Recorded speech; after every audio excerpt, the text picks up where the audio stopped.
দেবীদাস, জয় জয় গুরুজি। জয়। আমি স্বপ্না নাথ, আমি হুগলির কোন্নগরে থাকি। আপনার সাথে যোগাযোগ আমার ওই ইউটিউবের মাধ্যমে। যে আমার একটা ডিপ্রেশন হয়ে যাচ্ছিল যে কি করলাম, এতদিন ধরে করছি, আমার কিচ্ছু হচ্ছে না। আপনি বললেন হবে, অত ব্যস্ত কি, মানে বিশ্বাস, আত্মবিশ্বাস বাড়লো গুরুদেব। যে কি বলবে, এটাতে গুরু এই জন্যই দরকার। তা আমি তো সবসময় বলি নেক্সট লাহিড়ী বাবা আপনি আমার কাছে। হ্যাঁ, এছাড়া আমার কাছে আপনি অন্য কিছু নন। আর এই জ্ঞানীগুরু কমিউনিটিতে এসে যোগ দিয়ে, মানে সত্যিকারে অনেকেই বলছে, আমিও সেই একই কথা বলছি, একটা দিনও মিস করতে ইচ্ছা করে না। আমারও জীবন পথ আপনি পাল্টিয়ে দিয়েছেন।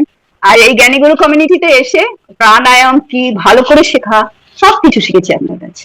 আর সবচেয়ে বড় কথা গুরুদেব, আপনি তো আমাদের এক্সট্রা টাইমও দেন। প্রবলেম থাকলে আপনাকে ফোনে ফোন করলেই আপনি সেটা আমাদের প্রবলেমটা সলভ করে দেন। এটা কেউ করে না, কেউ করে না। যা ক্লাসে করিয়ে দেয় ব্যাস হয়ে যায়।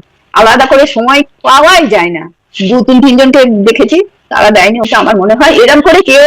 আর মানে আমরা সত্যিই আপনার সন্তান তুল্য। আর ওই যে সেদিন আপনি বকলেন না, আমরা কপালভাতি করি না, বকলেন মানে কিন্তু মিষ্টি মিষ্টি করে বললেন, লাস্টে আমাদেরকে বোঝাবার জন্য বললেন আমার জন্য করো, আমার ভালো হবে। এটা যে কত বড়, আমি বললাম কতখানি আমাদের কথা ভাবেন গুরুজি। এটা সেদিন আমার মনে হলো যে এরম গুরু তো পাওয়া যাবে না।